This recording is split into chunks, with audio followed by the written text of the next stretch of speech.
This is so lovely. With the kites in the park.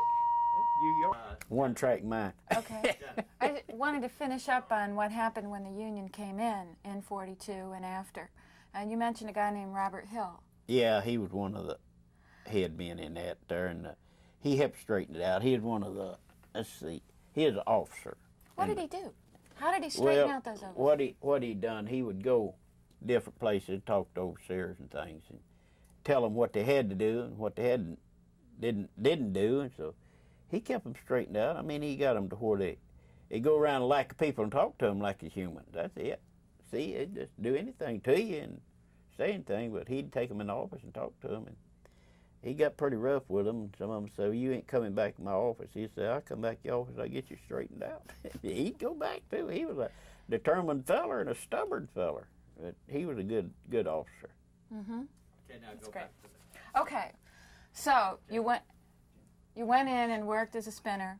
Yeah. And then you remember when the NRA came in and you went on to 8 hours. Tell me about that.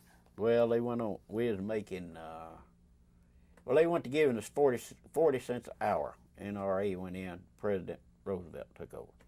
And that's when they started us, 40 cents an hour. Well, people, boy, they really got up there and got to working real good then, and he stood behind us then, and the union, they stood behind us, and we really got it straightened out, made a good meal out of it. So we come out there, we had a good meal there. Do you remember the Dixie Federation of Labor? Part of it, yeah. What do you remember about it? Well, that's one part I don't know too much about, because that was, we was under that, and the head men is above it. They was one like Robert Hill and them. They was, Clyde Ware and all of them. They was over us, and they just tell us what was going on about it. I see. And they'd come have meetings, say, "I think we're doing a little good," or "I don't think we're doing any good," stuff like that. And that's about the situation of it there. Tell me the first time you heard about a union, and how did you hear about it? Well, that was in '34 when they come in there and tried to start that. I mean, they come in, brought a bunch of papers, stood at the gates and handed us pamphlets, and of course that all come in with it there. Did you join? I joined the union I joined the union in '34. Most everybody else did there. They could get in, but see, they had an election, and the company won it. And that's what messed us all up, was the election they had there. 34, they had the election, in 42, they had the election, and the union won it. When you say the company won it, what does that mean? That means they just had more influence over the people that was working there and stop them from joining the union. Wouldn't let them join the union, tell them they'd go farm and everything else, which they did for a lot of people. Mm-hmm. But they just go to them, tell them, "Well, if you don't join the union, we'll just fire you right now." And that's it. That's the situation of it. I'm going to try to keep you focused back on when you were 19, 20 years old, and try to keep you back in 34, and try to force you not to think about 42, which is going to be hard. I understand that. Yeah. Okay. So think about 1934, and think about going to a union meeting. Back then, whoever it was, if the Ballards were there, or Clyde Ware was there, or whoever, or Burns Cox was involved in all of that. Yeah. Walter Pearson, maybe. I don't know if you remember him. Yeah. And Burns and Clyde and two fellers that came in here, I can't think of their names. They're the one that done the talking to the people at the union meetings. Tell them how it be, and explain to them why they's wanting the union. what they That's say? for the, try to stop some abusing and stuff like that in the mills and things. Of course, I'd call it abusing when they come around and cuss you out and everything else. I'd call it abusing myself. I don't know what y'all call it, but that's the way I'd look at it. Can you remember anything else they said at those meetings? Well, they just asked us to think about it and talk to the people, get them to join the union, things like that. But see, right then, they had, the company had too much hold on the help. See, they'd had them there for years. They'd run this mill for years, like they wanted to run it. And that's about the situation of it. They'd tell us how it would be if we had a union, could control our part of it, and not let them control their part. I would like to show you a letter. I don't have any letters. Just one? Maybe we need to stop it for just a second. Now this right here was what I was talking about. Okay. See, Can you read it starting with the date? This is certified that G.D. Spinks has been employed by the Dwight Manufacturing Company for a period of 3 years as a carpenter. A.J. Rogers, I know who this guy is. He was the head of the carpenters there. And my boss I was talking to the other day asked me if I was a member of the union. I told him I was, and that I was intended period Labor Day. From that day, he showed a difference until he let me clean. He wrote to cut the force after giving Dwight Manufacturing 3 years perfect satisfaction work. They let me go and kept men in my place who had only been there 3 or 4 months.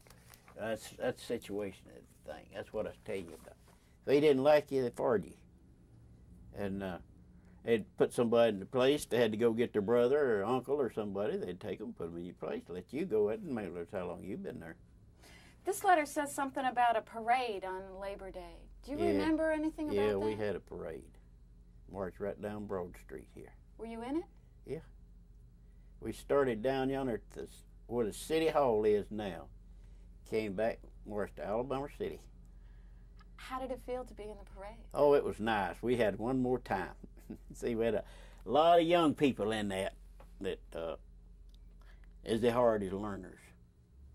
And we had a lot of old people in it that some of them wasn't able to march and things, but they went long road cars. But the biggest part of us marched. We really had a time marching in that parade that day. Then we went down to we had a picnic ground. I believe it was,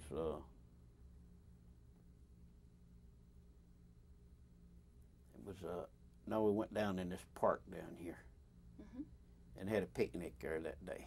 We had a nice meal and everything there. We got through marching, and we came back here and had our picnic that day. What was the message, the public message you were trying to send when you all marched in that Labor Day parade? We were just trying to get help the best we could, and that's about the way of it. Just help the best we could. Could you tell us what it was like on the picket line?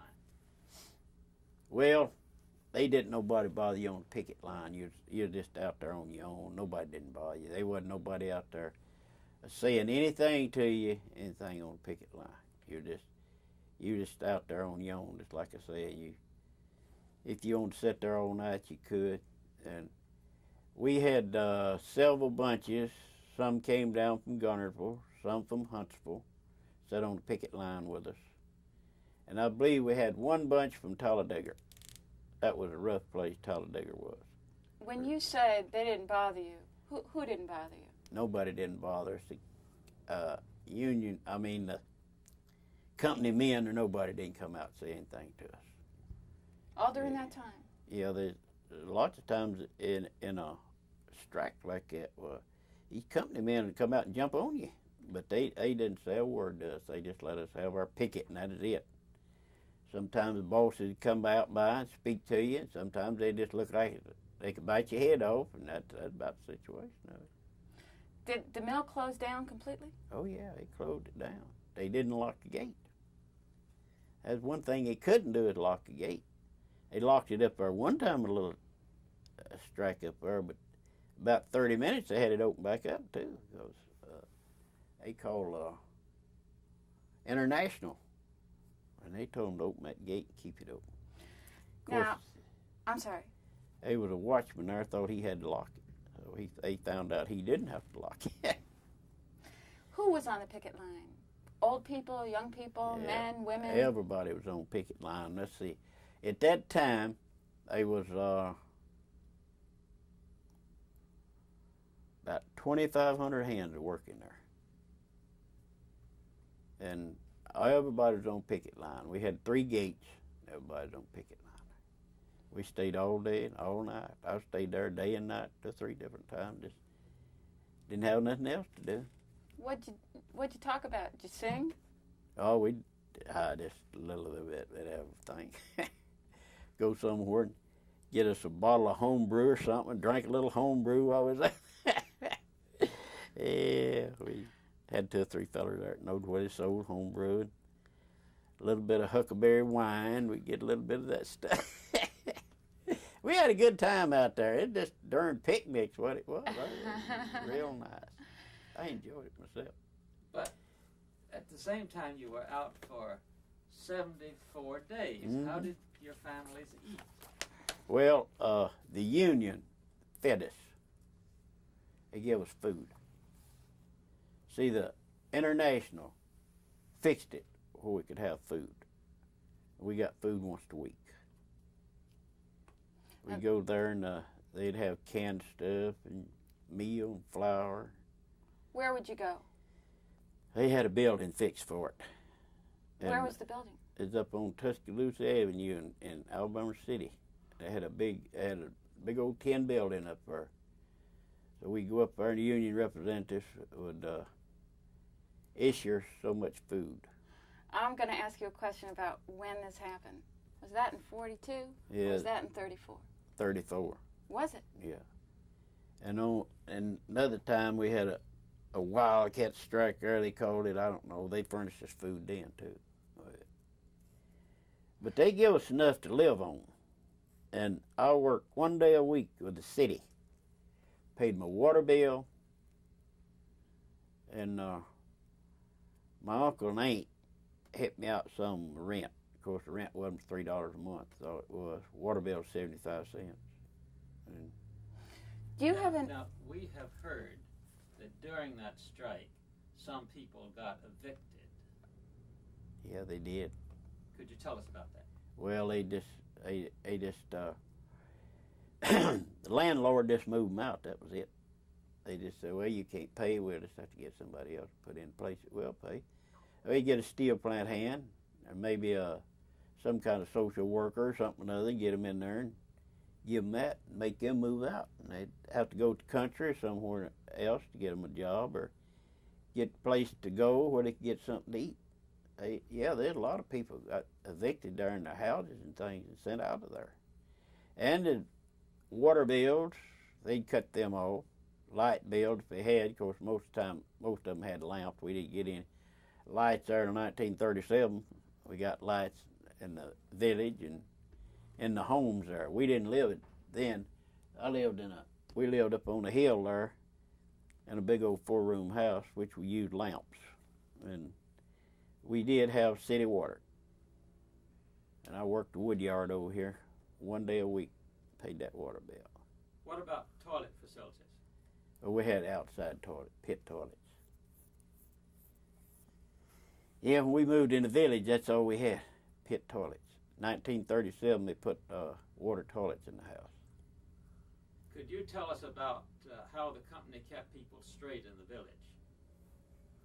Well, they didn't bother the people. They had an old police up there. If somebody got into trouble or something down there, they sent that old police down there to see him. He never did arrest nobody. He'd just go down and talk to them, tell them, hey, you got to straighten this out now. And maybe you'd take, some of them there would get a little drink too many and they'd get in a fuss or fight out there. This old police would go out there and jump on them, tell me he has to do it. Quit Now, there. the reason I'm asking is that in some other places, we've been told that the owners of the village, of Mill Village, wouldn't let people drink, or they'd fire people if somebody got in a family way, that kind of thing. No, they didn't. And family way they didn't, but if they got to drinking up there, they would fire them. They'd send them right out there in a hurry because a feller drinking can't run his job. I didn't do much drinking myself. I never was no feller to drink. But just like I say, me and these fellers sit there on a picket line at night. We knowed where some place was to get a bottle of homebrew or some huckleberry wine or something like that. We'd go. None of us didn't have no money. One guy, he worked, he was a roofer in daytime, and he was the only feller that drawed a penny of money because he goes, takes over that there, one of those bollards there. He was, they was brother-in-laws. Well, they go over here to back this far cemetery, and there's some colored people over there and white people that sold homebrew, and we give them a dime bottle for some homebrew, quarter for a pint of huckleberry wine. That's something, man, something, I'm telling you. How did you feel when the strike got called off? Well, I felt good about it because I went back to work. Sorry, just say, well, when the strike got called off. Yeah, well, most of us felt good when we went back to work. I mean, we got back in there, and then it got rough on us again there. That's when they started again on the union. Most people like to work. I mean, they had families. Of course, we had doctors up there. They didn't stop the doctors. They kept the doctors there. And people go there, see the doctors. They let us go on see the doctor. They didn't charge us anything for a doctor. And they had three doctors there. And if you need the doctor, well, you went to see him. If you need him, he'd call you. He'd come to the house, just like he always did. But they was real nice about that. They kept that up. Now, you said earlier that after the 34 strike ended, people went back to work. It was worse than before. Oh, yeah, it was a whole lot worse then. Because, see, the company had the advantage of us then. They'd won all they wanted to win, and we lost everything we lost. Well, they just come back in there and they just made it rough on us, just like you out there driving a bunch of cattle, and that's it. Now, at the day the strike was called off, the Gadsden papers said that Gorman called it a great victory for the Union. Mm-hmm. Did you believe him? No, nobody else didn't, because he hadn't won no victory. Just to start off and say, well, when I read that, I didn't. Yeah, this people got the paper and read it and laughed about it. They said, where's their victory? We didn't get what we wanted. We didn't get what we asked for. The company got theirs, and we right back in the same old rut we was in, except a little bit worse. The road got rockier as it went on, and that's the situation of it. Can you describe how you heard that the strike was over? Oh, they went out there and made a big announcement of it. Clyde, this guy from Federation of Labor, what's his name? Have you got his name? Was it John Dean? I guess that's him. I didn't ever know it. But he called us all up there and told us that there wasn't anything we could do. We just have to go back to work. So we went back to work. That's all we could do. They opened the gates, swung it wide, said, come on in on your jobs. I was out 4 weeks. The strike was over. Well, they was calling them back as fast as they could, using their time card and things, calling them back. Well, I was 4 weeks getting called back. Lots of us was, because overseer Atlas Shrum, he called back what he wanted. Rest of them he didn't want. He said, beat it. Like a feller told him up there during the war, he told people out there, said, before the war, he said, you can either work or I'll go out here at the gate and get a barefooted job. Boy, and put on your job. So, had an old crazy guy there. So the Army called all these men up and got them in. This old guy went up to him and said, well, Shrum, that it's like this. Said, Uncle Sam picked all them boys up, put shoes on them. Now, said, they ain't no barefooted boy.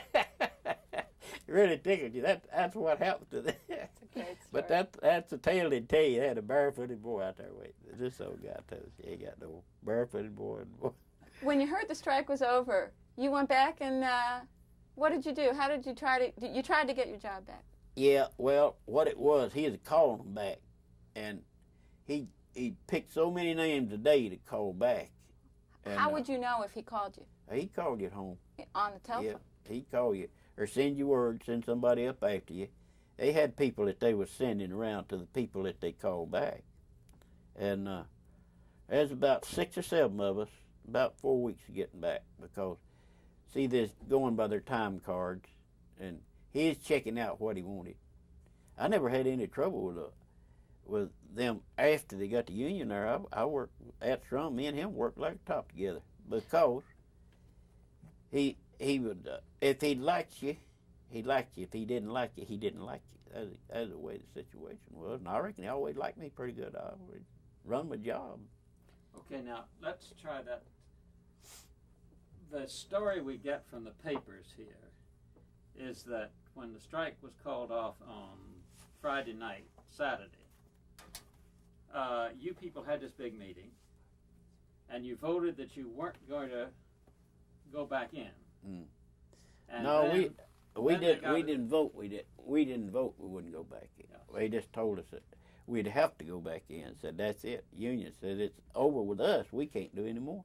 Said y'all just have to go back on your job till we can do something better and do something. Get more equipped and get more members and things. So that's the way we worked it out. Now, do you remember anything about an injunction? Well, there's some of them was an injunction filed against them because that they was in the union. They didn't like them. They just fired the soup out of them right there, and that was it. I had several good friends there. It's dead now. They wouldn't even talk to them. They'd go to the gate and they'd tell them to get off from the property. They didn't want them there because Where did they go? they went to different places, went to work. The biggest majority of the people went to LaGrange, Georgia. That's where they went to work. LaGrange, Georgia, they never had a union. I don't reckon. I never know LaGrange, Georgia having a union. But they'd take people in. Dwight had the best help there was. They worked. And Annie, of course, this is a little ahead of time there. After the mill shut down, why, Dwight Cotton Mill man could get a job anywhere. It didn't make no difference. They could get a job anywhere he went to. And he didn't have to beg for no job. I don't know what the people went to Talladega and went to work. I went down to Talladega. I didn't work any there. I went to Salura and worked 3 days. Liner and worked 3 days, and that's the end of my cotton mill right there. I said, if I can't beat this, I'll go dig a ditch, and that's what I done. I went and dug a ditch. Now, could you tell, you want to pat him down? Sure. Well, that's one thing I do is plenty of that sweating. I'm telling you, I fixed a car the other morning. I thought I'd pass out. George, I'd like to just read the names of some. Grady, I'd like to read you some names of people who claimed that they lost their jobs when the strike was over, and then sent a complaint up to Washington or to the federal authorities to try to get their jobs Well, back. if I can remember, there's lots of them. Just like I say, there's a lot of them I don't remember. Okay. J.E. Barfield? Yeah, he lost his job. Do you remember why? I think him and the overseer had a little spat, best I remember, and he just fired him. W.F. Howard? I don't remember him. Jesse Smith? I remember him. He lost his job too on kind of a little argument, I think. They didn't like what he said. Lola Wright? I don't know them. Isa Sprinkle? Mm. J.S. Stanfield? Oh, yeah. They fired him too because he went in there and he'd had him a couple of drinks or two, and he liked to hit the overseer, and they just let him go right fast. J.C. Wilson? I don't know him. Paul Moon? I don't know Patton him. Turner? Andy Smith? Andy Smith, yeah, they fired him. He was on he worked out on a yard for a while, and somehow or another, I don't know what happened to him, but anyhow, they fired him out there. Years back, they got him back. Floyd England? Edna Cannon? Edna Cannon, yeah, I know her. She was one of the union workers, too. She passed away about 2 years ago. She was my neighbor. Really? Yeah, she was a good worker in the union. She really worked hard as she could. And they let her go, but they hired her back. later on too. She worked for my wife's uncle, Long. W.P. Harrison, I don't know him. J.S. Sudbury, Lloyd Cook, Molly Harper, Evelyn Jett, George... Evelyn Jett, let's see if I remember that. No, I can't remember them. George Seals, J.T. Walden. At George Fields, I don't know why he was fired from there, but he was. But I never did know why he was fired. Do you think they were trying to weed out people that were strong for the Union? Oh yeah, they done that. They come around and talk to you after you won't know why that you wanted the Union, and ask, do you think you're being treated right? Well, you was working, you'd have to say yes or no. Most of them said yes because that's all they could do. They had a job and they had to run it, had a family there, and lots of them just thinking people there got fired. They want somebody to replace them, like that fellow over there said. He worked there so many years, and they put a man on there that worked 2 years, and so that's the situation. They didn't care about you. Okay, Collie Mount, I don't know them. Daniel Musket, I don't remember them. Cynthia Berry, Laura Hull, James Boyd, Lewis Roberts, Charles Nelson, Ruby Ware. Is that Clyde's wife? No, I don't remember them people. F.M. Addison. Homer. Oh yeah, F.M. Addison. Yeah, I know him. He was a union worker too. Was he? Mm-hmm. You think he was fired because he was involved in the union? Yeah, he was fired because he was in with the union because they didn't like him. They told him they didn't need him. E.J. Moon, Homer Atkins, Henry Baggett. Homer Atkins. Yeah, I know him. They fired him on the county union too.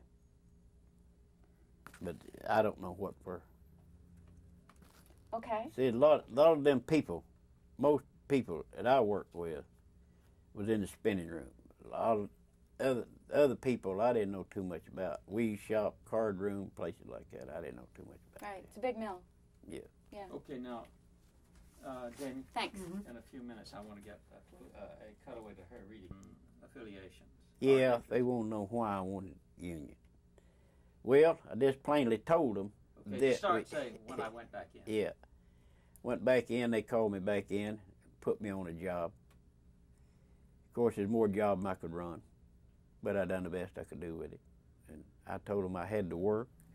I had my mother and them to keep up, and I couldn't go much longer.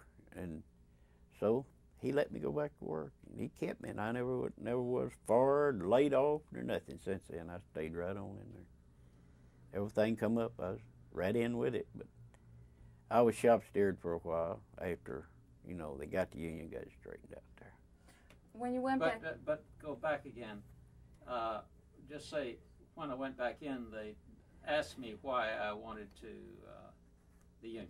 Yeah. Okay? Do that then. Well, I told them, just like I say, I told them. Sorry. Just start off saying, when I went back in. Yeah. When I went back in, told them I needed a job, and they said, we'll give you a job back. So they gave me a job back, more work on it, less pay, I guess. I never did get the pay.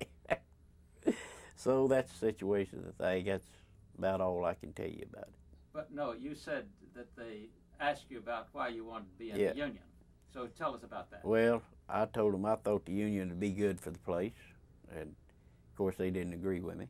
But I did tell them I thought it'd be good for the place, be a help to the people, and everything else. And that's about all the rest of them told them too when they went back in and asked.